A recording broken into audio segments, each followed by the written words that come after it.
Yo diría una cosa, queridos amigos, en los medios de comunicación, o sea, nuestros colegas, hay una versión que yo creo que es bastante rotunda, iba el documental de Netflix sobre todo esto, que no había fantasía, que a veces el ser humano imagina y que la realidad es muy concreta y aunque hubiera cosas mal hechas, la realidad es la realidad. Pero ¿qué pasa? Que si uno hace un sondeo en cualquier buscador y pone Alcácer, hoy en día, en septiembre del 2019, se dará cuenta de que la inmensa mayoría de las personas de todo tipo, no periodistas, personas como ustedes, piensan todo lo contrario. Yo me pregunto como investigador, ¿por qué? ¿Por qué quedaron esas sombras? Vamos a hacer que el público participe. Muy buenas a todos mis queridos compañeros, gracias a toda la gente que se ha suscrito, gracias a toda la gente que comenta y a la gente que no, también les quiero igual. Como suelo decir, lo prometido es deuda, me las he visto y me las he deseado para conseguir esta última entrevista del forense más prestigioso, Luis Frontela, y sinceramente van a flipar con todo lo que dice y cómo se reafirma en aquel entonces en el programa de Iker. Veremos algunas cuestiones nuevas y esto sería la continuación del vídeo anterior de la entrevista solamente a Frontela. En esta nada más que participan Frontela y otro periodista. Cada uno de los dos va poniendo su postura, sus investigaciones, nos agarraremos y nos pondremos la mano en la cabeza con algunas cosas que dicen tanto positivas como negativas. Y ya sabes, si te gusta dale un buen like, suscríbete y comenzamos. Por supuesto, ya que estamos en directo y las redes sociales siempre de la Nave del Misterio son tan activas como estamos viendo que en pocos minutos, pues fíjense lo que ha pasado, queremos que ustedes participen, queremos valorar hasta qué punto siguen creyendo en la versión oficial o piensan que hay una versión alternativa. Para ello hay una vía de contacto, es muy sencillo, en Twitter tienen que votar en una encuesta que enseguida... Doctor, don Luis Frontela, bienvenido una vez más. Bien, gracias. Muchas gracias. Lo digo muchas veces, leer el currículum del doctor Frontela nos llevaría, doctor, 45 minutos. Entonces, claro, usted se formó, por cierto, en Ginebra, usted estuvo formándose en Scotland Yard. Bueno, aquí vamos a ver el pedazo de currículum que tiene este hombre con más de 50 años de experiencia a sus espaldas. O sea, no estamos hablando de alguien cualquiera, estamos hablando de alguien que estuvo en el meollo, como dije en el vídeo anterior. Es alguien que estuvo en contacto directo con los cuerpos de las niñas. Es una persona que no le dejaron investigar y es una persona que encontró muchas cosas importantes en esa investigación, en esos cuerpos. Continuamos. Porque es que luego hay gente que dice que a ver si el doctor Frontela imagina o... Usted, no hay forense que haya tenido su preparación en España, eso hay que decirlo. Yo me formé en el Instituto de Medicina Legal y de Laboro de Génova y también en Roma durante varios años.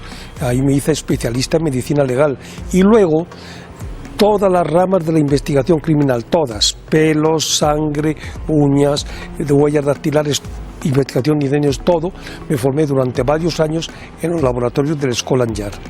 Usted ha hecho incontables autopsias, evidentemente. Doctor Frontela ha estado en los casos más punzantes de la justicia española y muchas veces don Luis Frontela ha sido criticado porque precisamente no se ha callado. Y vamos a hablar, él nos prometió algunas cosas, él dejó aquí en el mes de marzo, si no recuerdo mal, entrever que había una serie de pesquisas nuevas. Y antes que nada les recuerdo que todo lo que se dice en este canal, como en vídeos anteriores lo poníamos, todo es pura parodia y pura ficción, no se crea nada de lo que aquí les pongo, ¿vale? Todos son teorías, todos son conjeturas, y si se preguntan por qué les digo esto, ya saben cómo es esto, guiño guiño, así que ya saben, todo esto es pura fantasía. Y nos va a contar lo que nos pueda contar. Yo estoy muy agradecido, doctor, profesor, de que usted esté aquí. Estamos llenos de datos, de historias, y ahora hablamos con calma, ¿le parece? Porque Javier Martínez es otro periodista de auténtico honor. Javier Martínez es un clásico de nuestro periodismo, de nuestro oficio en Levante.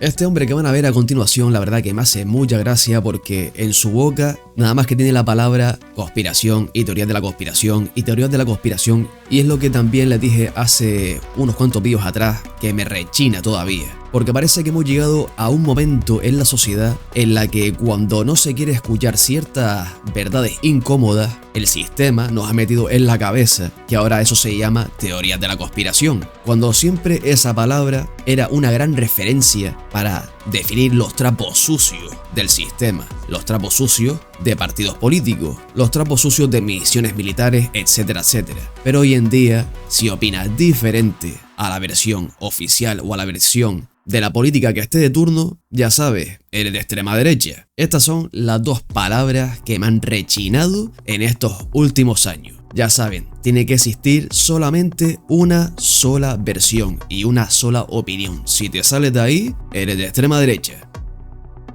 Javier Martínez estuvo en el proceso de Alcácer, y aquí tenemos algunos documentos que nos ha traído desde el primer instante, desde ese polémico levantamiento donde hay tantas dudas, donde no hay al parecer fotografías del levantamiento de los cuerpos, que es una de las cosas que extraña. Javier Martínez, gracias siempre por tu amabilísima atención con este programa, porque siempre estás ahí, te lo agradezco mucho. Gracias a ti, Iker, por invitarme a este programa. Oye, antes de escuchar al doctor Frontela, que estoy seguro que estás muy interesado como yo en lo que nos diga, hay unos documentos que tengo por aquí, que estos son nuevos, que me gustaría que me explicases qué se sabe de eso. Bueno, pues estos son los 4 huesos que encontraron una pareja el 24 de junio. Unos jóvenes que fueron allí a depositar, a hacer una ofrenda en la tumba, la que hemos visto en las imágenes anteriores donde estaba Paco Pérez, y escarbando un poquito pues encontraron estos trozos de un dedo, de falange, que antes lo estaba comentando con el doctor Frontela, que todo parece indicar que pertenecen a esa mano deshuesada que encontró el apicultor, ¿no? Porque... Yo no sé si ustedes se acuerdan, pero hace unos cuantos años hubo un montón de polémica porque se habían encontrado unas falanges de los dedos ahí en la Romana, y que supuestamente lo encontró un chico con su novia que andaban por ahí, porque bueno, es un sitio público, es campo, puedes ir a visitarlo, es un pateo y la verdad que es un sitio muy alejado de toda civilización. Pero claro, siempre tendremos en la cabeza, viendo todo este caso y todas las cosas que han pasado tan negativas, que ya uno piensa que hasta ¿por qué no pudieron poner esos chicos ahí esos trocitos de hueso? O quizás también pasó como encontraron a los cuerpos de las niñas, que unas personas ajenas pasaron por ahí mandados por otros y casualmente encontraron una mano.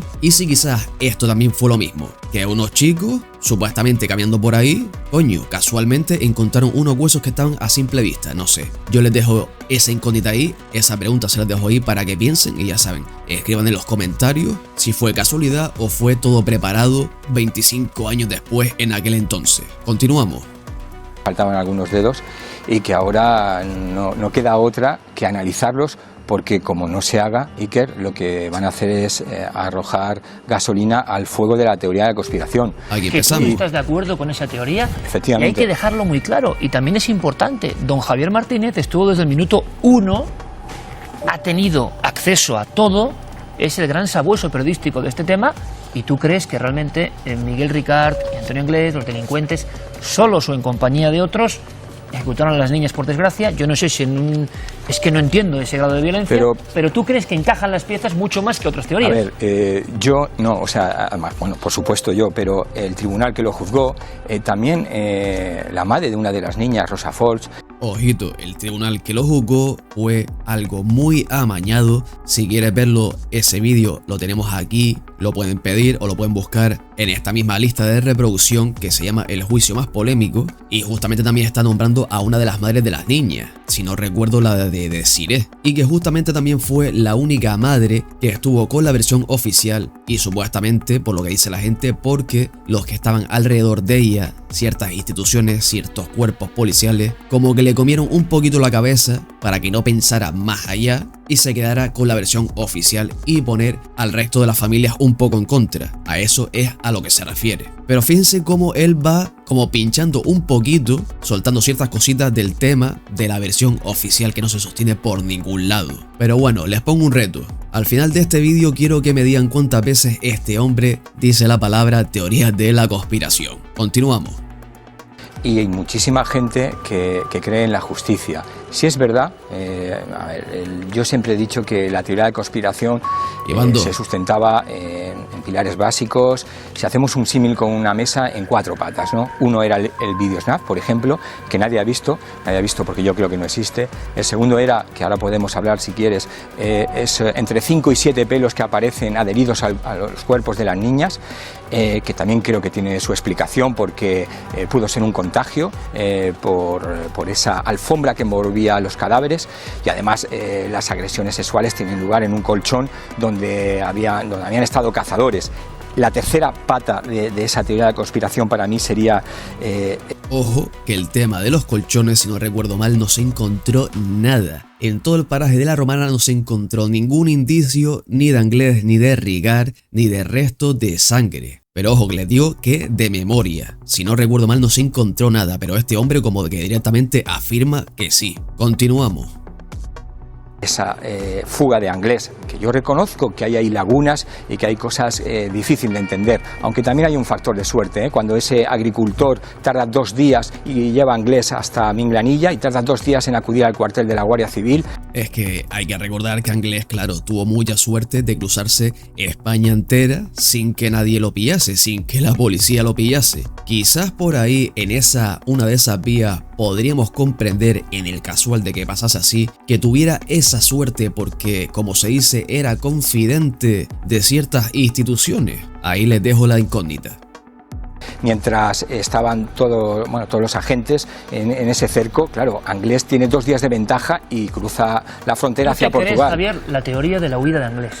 No me la creo, por ejemplo, yo me creo efectivamente que tuvo mucha suerte y que se cometieron errores, porque cuando este agricultor esconde a Anglés dentro, en la parte trasera de su vehículo y lo tapa con una manta, pasa un control y el guardia civil no registra ese vehículo, pero no lo registra porque errores, ve... pero no errores adrede. Claro, vale. Son errores Javier, involuntarios. Y déjame solo una última, la cuarta pata, sí.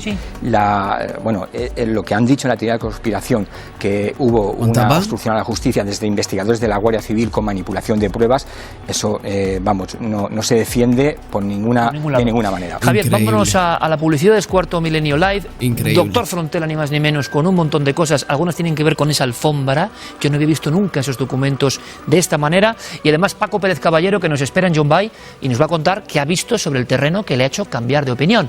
Cuarto Milenio Live, continuamos. Noche intensísima. Yo a veces me pregunto si la gente, estos periodistas que van a hablar en contra de la gente que pensamos diferente, me pregunto si realmente se han leído el sumario y el sumario B que realizó Juan Ignacio Blanco junto con Fernando García y su equipo de abogados y personas que investigaron y que tuvieron muchísimos contactos muy interesantes. A veces me lo cuestiono porque parece que va un periodista que se ha escuchado un par de vídeos y directamente no, todo fue casual, todo se perdió casualmente, todo casualmente se hizo mal. Aquel tuvo mucha suerte en cruzar España entera sin haber sido detectado, hubo mucha suerte en encontrar los papelitos que estuvieron en la Romana, hubo mucha suerte porque Anglés dejó una fotografía de él para que la gente lo cogiera. En serio, a veces no sé si esta gente está pagada por algún color político o es que la estupidez es tan grande que ni siquiera deberían de tener el título de periodismo, porque les repito, parece que les pica la roncha si no siguen las versiones oficiales. Está prohibido cuestionar, está prohibido razonar o pensar. Increíble. Y los secretos que todavía parece que existen sobre el tema de Alcácer. Lo hacemos porque se ha removido toda la historia. Este término, aunque suena un poco macabro, es real porque ha habido restos que han aflorado de nuevo. Lo traía el periodista de las provincias, Javier Martínez. Además, muere el investigador que encabezó junto al padre Fernando García, que ha estado aquí y que por cierto ha sido trending topic en España, Fernando García, esa idea de que había otra cosa que no era lo que nos contaron. Sí, porque les recuerdo que justamente el año de la emisión de este programa fue cuando murió lamentablemente Juan Ignacio Blanco en ese verano, por eso lo están nombrando de esta manera. Y casualmente se encuentran esos huesos también ese mismo verano, creo que fue el verano del 2019, lo digo de memoria. Y también puedo pensar de que también hay muchos canales que están hablando por último de este tema, quizás, solo digo quizás, porque Iker se encargó de hacer relucir otra vez, de revivir el tema de Alcácer con el tema de los huesos, ese encuentro de huesos, ese encuentro de pruebas tan ilógicas en el tiempo, que estén ahí todavía o que alguien las pusiera ahí. Quizás gracias a Iker han surgido muchos canales en estos años sobre este tipo de temas, es lo que pienso. Y que había que frenar esa cosa porque muchas más personas estaban en peligro. Y además de eso, hay que decirlo que la cantidad de personas que han acudido por el importante documental que hizo una plataforma al lugar ha generado una expectación como no había habido en los últimos 25 años en torno al Alcácer.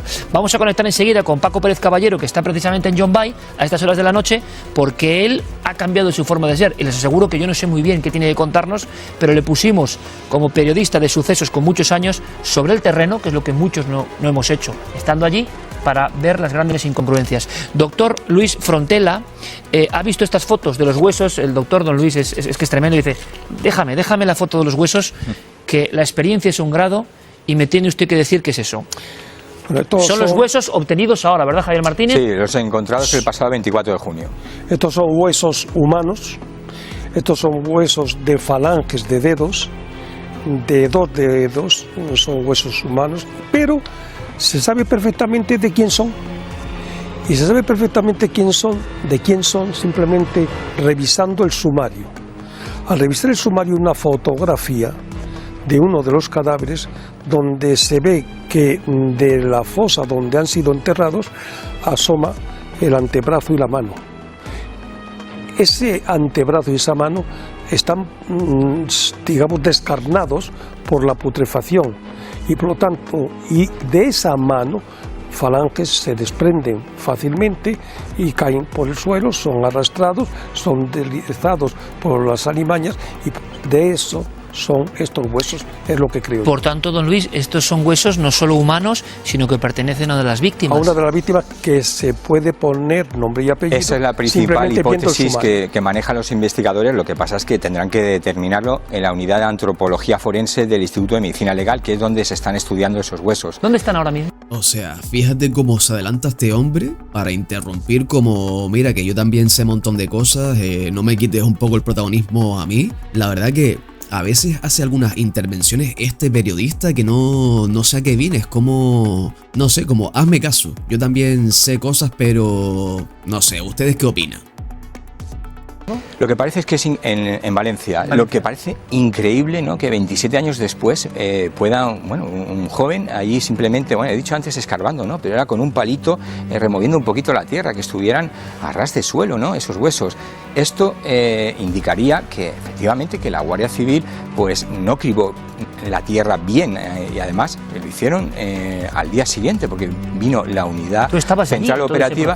Yo estuve en la primera inspección, que era cuando están, además recuerdo flashes, ¿no?, de los guardias civiles cuando estaban agachados reuniendo todas esas pruebas que habían obtenido, ¿no?, incluso los papelitos que se ha dicho que alguien los podía haber tirado, los que defienden la teoría de la conspiración, pues no, esos papelitos de volante médico que reconstruyeron con el nombre de Enrique Anglés tardaron 2 horas en encontrarlos. Y ojito que le acabo de decir, esos papelitos ponía el nombre de Enrique Anglés, no de Antonio Anglés. Ojo con eso. Y ojo también que esos papelitos en el informe, en la investigación, databan de muchos meses antes. O sea, es que sigue siendo ilógico que esos papeles estuviesen ahí. Y encima, que con los vientos que soplaron durante un montón de meses, me van a decir ustedes que esos papeles siguen ahí estando quietos. Aunque diga que bueno, que sí, estuvo un poco esparcido, nos costó un poco encontrarlos, pero que no, que es que no estés defendiendo lo indefendible. Los pusieron ahí a posta para incriminar a la familia, a los Anglés, e ir a por uno de los Anglés, aunque el nombre de Antonio no estuviese ahí. Continuamos. Y porque uno estaba aquí, otro más alejado, y después de esa reconstrucción, esa inspección ocular que hizo la Guardia Civil fue clave para detener a las pocas horas a uno de los coautores de los asesinatos. Y fíjate, sin ninguna se ha prueba utilizado digamos que esa casualidad, porque ellos dejan los papeles, era su guarida, era donde se escondían Anglés y Ricard, porque Anglés era un fugitivo de la justicia, y rompen los papelitos pues días antes porque no sabían, no tenían planificado ese asesinato. Conmigo que precisamente puede que sea una casualidad, que con todo esto salgan estos huesos, que sean de un cadáver, según dice don Luis Frontela, de la niña, humanos. Allí es que nos parece un poco extraordinario. Lógicamente. Hay que decirlo, el trabajo de la Guardia Civil, aquí personalmente somos absolutamente amigos y respetuosos con el cuerpo de la Guardia Civil y con la Policía Nacional. Nos han dado sobradísimas muestras de apoyo a este programa, de simpatía y de buen trabajo. Pero es verdad que o fueron errores, o yo no sé si esto es un error, Javier, porque que aparezcan... Hay que analizarlos. Yo no creo que sea ningún error. No es error. Es más, yo voy a decir 2 cosas. Una, en cuanto a la exhumación de los cadáveres. Aquí viene lo bueno. Yo quedé asombrado cuando leí las diligencias de exhumación de los cadáveres, el tiempo que se tardó y cómo se realizó. Miren ustedes, una exhumación solo de un cadáver se necesitaría, para hacerlo bien, por lo menos con todos los indicios que se acompañan a los cadáveres enterrados en avanzado estado de putrefacción, que incluso pueden tener ropas, objetos y otros indicios, por lo menos 24 horas o un día sí se tardaría, 3 cadáveres por lo menos. Bueno, para hacer una buena exhumación hay que utilizar técnicas de arqueología forense y hay que ir retirando capita que se hizo muy deprisa por el caso que era, profesor. De centímetro en centímetro. Imagine una fosa de 1 metro, 2 metros, retirando minuciosamente, no a lo loco, no con una pala, sino con un pincelito, como hacen los arqueólogos, capita a capa, pero capa a capa de Habla la milímetros, experiencia, ¿eh? En milímetros, porque puede haber pelos. ¿Cómo va a haber un pelo si cogen una pala y tiran o quitan un Se hizo trozo de mal, harina? en su opinión, esa exhumación. Arqueología forense, tienen que usar esas técnicas, no se utilizaron en este caso, por lo que verosímilmente pasaron desapercibidos algunos de los indicios que pudiera haber. Y desde luego, no es extraño que aparezcan esos huesos. Mire, esos huesos van adquiriendo un color marrón ocre. La tierra, marrón ocre. Si hay aire, se tapa un poco de tierra, pueden pasar desapercibidos. No culpemos a la Guardia Civil, por ejemplo. No, por supuesto que no. Simplemente sino que hacemos eco, profesor, de que esto ha aparecido justo ahora y que es sorprendente. Ellos dicen mucho de que no culpemos a la Guardia Civil, que no culpemos a la gente que estuvo ahí haciendo todo eso. Pero yo les hago la pregunta, ¿ustedes creen que la Guardia Civil estuvo implicada en hacer que todo ese levantamiento de cuerpos se hiciera de aquella manera tan catastrófica? Ahí les lanzo la pregunta, ¿ustedes qué creen? ¿Yo me puedo llegar a creer o que cogieron a los más torpes que habían en ese momento porque lo hicieron todo al revés? ¿O justamente los que habían les mandaron a que se hiciera de esa manera? Ahí se los dejo, pero quiero saber ustedes lo que opinan. Es más sorprendente lo que tiene que contarnos el profesor Frontela. Usted nos contó 2 cosas, una historia concreta que usted está investigando ahora mismo, circunstancias concretas también de estado de salud, aunque usted está fenomenal. Han retrasado un poco esas investigaciones. Media España, profesor, nos pedía qué sabe Frontela de lo que dijo, que está investigando una tercera vía. Algo vamos a saber esta noche. Pero antes hay una cosa que usted quería remarcar sobre la famosa alfombra en la que están envueltos los 3 cadáveres de Alcácer. Ya iremos con Paco enseguida allí en Yombay.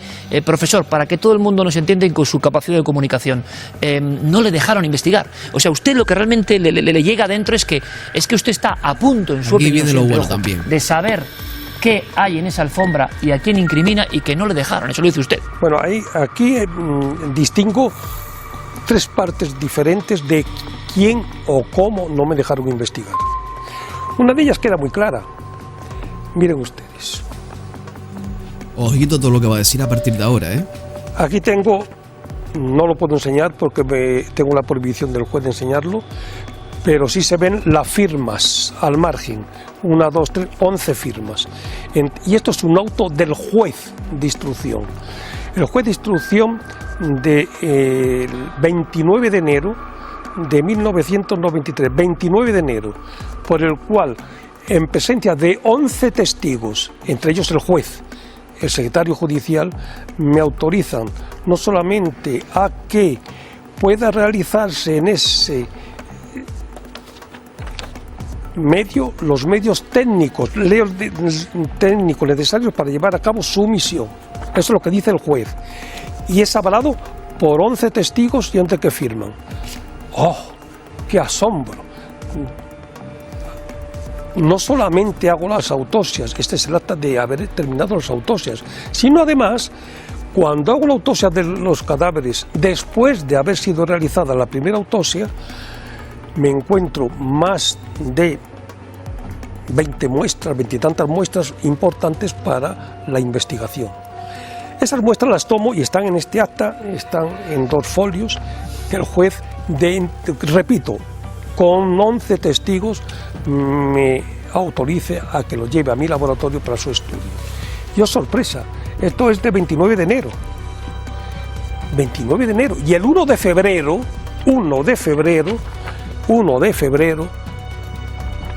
3 días después, me dice, a la vista de la anterior comparecencia del médico forense, de este juzgado requírase al perito don Luis Frontela con objeto que devuelva a este juzgado y con carácter urgente los objetos que retiró en su día. Pero qué concho le retiré en mi día, me fueron entregados legalmente, yo no los retiré, son partes de las autopsias que yo realicé. Es que el que lea esto dice, este se los ha robado, ha ido al instituto que retiró. ¿Cómo que retiré? Pueden comprobar de que este hombre está muy cabreado y sigue manteniendo la versión que ha mantenido siempre durante décadas. Ojo con esto. O sea, par de días después le están diciendo que devuelva todo con carácter urgente. O sea, estaban acojonados por lo que podía encontrar este hombre. Y todo esto, como dice, fue en presencia de 11 testigos, que se les dejó a él coger esas muestras para analizarlas. Muestras muy importantes. Y después, unos cuantos días después, devolverlas con carácter urgente. Increíble, ¿eh? Increíble. Dicho con las propias palabras de Luis Frontela, el hombre que realizó la segunda autopsia a los cuerpos. Bueno, o la intentó, más bien la intentó, porque es que no le dejaron nada prácticamente para hacer. Continuamos escuchando este increíble testimonio. Había muestras importantes, profesor, en esa inspección que usted hace. Por ejemplo, déjeme que muestre esta fotografía. Yo lo voy a decir, doctor Frontela, creo que se gastó cerca de 7 millones de pesetas de su bolsillo para tener esta máquina. 7 millones. Porque esta máquina hacía algo especial. Y aquí vemos al doctor Frontela examinando la famosa alfombra donde fueron envueltas, ¿no?, las pobres niñas de Alcácer. Y vemos aquí unas marcas, profesor, de los trocitos que se habían cortado. Sí. ¿Qué podemos leer? Le pido brevedad y concreción, como usted sabe. Quienes no sabemos nada de ciencia forense, ¿por qué es importante esta imagen de su examen? Bueno, quiero solamente aclarar una cosa. Este montón de folios son informes de los cadáveres, de las lesiones. No voy a mencionar nada de ello por respeto a las familias y no ser doloroso para Por supuesto. Y si no, el que tenga curiosidad, que se lea el informe forense que está en internet. Son muchas páginas, pero bueno, para el que tenga cuerpo, que se las lea. Aquí no vale verse un vídeo y decir que ya se sabe toda la verdad, o que todo esto fue mentira, o que todo esto es, como dice aquel, teoría de la conspirológica. Por eso me voy a referir solo al informe de la alfombra. Recibí la alfombra. En base a los expertos conocimientos que adquirí en el Scotland Yard durante años de cómo se investiga, cómo se realizan detecciones criminalísticas, supe que era esencial para que no pasase desapercibido ningún indicio y no se me escapase ningún sospechoso de haber producido las muertes, usar una luz forense de argón muy especializada, y tuve que encargar esa luz forense, sufragarla con mis propios medios, que es la que usted ha demostrado. Una vez que llegó la luz forense a mi lugar, empezamos el estudio. Y ahora hay 4 cosas importantes, por lo menos. Primera cosa importante, si nosotros leemos los hallazgos, por ejemplo, del instituto, de quien realizó oficialmente los estudios, se dice: muestra 8, alfombra. Esto es curioso. Dice, en diferentes zonas negativos. Atento a Pero estos ¿cómo que en datos? diferentes zonas? Hay que estudiar todo, no en diferentes zonas. O sea, si nosotros ahora vemos la alfombra, Es decir, en resumen, lo que él está explicando es que justamente las muestras que cogieron de la alfombra eran muestras, entre comillas, aleatorias, muestras del borde de la alfombra, pero no muestras donde estaban todas las marcas que indicaban que ahí sí había ciertos fluidos de color blanco o de color rojo. Para que nos entendamos, es lo que está explicando. Se cogieron muy, entre comillas, aleatoriamente y no donde estaba el meollo de la cuestión. cuando llegó a mis manos y la desenvolví, vemos cómo aquí falta un trocito de alfombra o de moqueta. En otros zonas falta otro trocito de moqueta, otro trocito de moqueta. Si el instituto oficial que realizó los análisis dice en diferentes zonas, coinciden con las fotografías. Y si se dan cuenta, en las imágenes que le está mostrando, la gran mayoría, por no decir todas las pequeñas muestras que se cogieron, es de alrededor de la Gran Mancha. Ni siquiera cogieron muestras de la Mancha, por lo menos donde yo veo ahí. Es que es increíble, lo hicieron todo pero al revés. De la moqueta que nos enviaron. Efectivamente, en diferentes zonas de la moqueta tomaron las muestras. ¿Cómo se debe hacer este estudio? Lo he dicho antes, estudiar toda la alfombra, no diferentes zonas. ¿Qué hay en esa alfombra, profesor, porque vamos a seguir esa publicidad? ¿Qué hay en esa alfombra que es clave para que usted estuviera a punto de saber quién estaba detrás del crimen de Alcácer? En esa alfombra, por un lado, encontramos una sustancia importante que se llama fosfatasa. Esa fosfatasa indica, suele señalar. Ojito a esto también, ¿eh? Estoy buscando. No se preocupe, profesor. Perdone que le interrumpa, ¿Sí? doctor Fontela, pero en el juicio una de las peritos del Instituto Nacional de Toxicología le desmintió, dijo que Está nervioso, no podía, no era indicativo que diera positivo, bueno, que fuera semen. Yo la verdad es que ahí no quiero entrar porque usted es catedrático de medicina. No quiero entrar, pero oye, que te interrumpo, aprovecho para hablar yo y decirte que lo que estás diciendo se dijo en el juicio como que era mentira. Y ojo que se lo estás diciendo a un experto forense, a una persona que innovó en la época con las técnicas de forense que tenía. Pero oye, que hay que recalcar que ahí en el juicio se dijo que no. Y eso, que no se analizaron las muestras o que las muestras se perdieron. Pero, ¿se dan cuenta un poco de qué palo va este señor? O a lo mejor me equivoco yo, pero es lo que me da a entender. Legal, pero sí que quería añadir eso de que el semen en el juicio, en la sala, en la vista, un perito del Instituto Nacional de Toxicología, además tengo aquí su nombre, vamos, Gloria Vallejo, quiero recordar. Pero les profesor, voy a decir. ¿por qué es importante eso? ¿Por qué? Mire, supóngase una persona que estaba sodomizado, viola a una mujer, no hay espermatozoides, luego no se pueden estudiar espermatozoides. ¿Qué pasa? Que porque se analice su fluido vaginal ya no ha sido violado. Estudie usted esa fosfatasa, donde encontrará un nivel muy elevado que solamente procede de la próstata. ¿No le Coincido dejaron? Sí. con lo que dice toxicología o lo que acaba de decir. Profesor, sí. porque vamos enseguida a otro corte. Había, supuestamente, elementos indicativos de esperma. Había varios pelos. Dígame en 10 segundos qué eran esos pelos, por favor, profesor, en su opinión. ¿Qué podían determinar esos pelos? ¿Qué podíamos saber con el análisis concreto de esos pelos? Bueno, los pelos se puede saber con el ADN, pues incluso la identidad de los pelos. No le dejaron seguir las investigaciones. No dejaron, me pidieron que devolviese inmediatamente toda la muestra. Pero voy a aclarar una cosa, no solamente vi la fosfatasa en niveles muy elevadas, sino que tomé las muestras para analizar los espermatozoides y me dijeron que las devolviese inmediatamente. Ojo, porque aquí le está respondiendo al otro periodista de lo que pasó con esas pruebas de las muestras de la moqueta que él cogió, no las otras que estaban alrededor del borde, sino las que él cogió, que se las pidieron rápido y que al final no analizaron, pero que él sabe por su experiencia de que esos trozos que él cogió tenía esa fosfatasa. Pero se estudió toda la alfombra, ¿no? Si hubieran dejado unos cuantos días más, se hubiera descubierto la identidad de los que estaban en esa alfombra. Claro, se hubiese descubierto el ADN y comparado con determinadas personas se hubiese descubierto. Lo que sí que se determinó. Permíteme, porque estamos ya aquí, volvemos ahora enseguida, ¿de acuerdo? El doctor Frontera además nos habla de la tercera vía. Lo prometió y nos va a dar algunos datos de lo que él está investigando.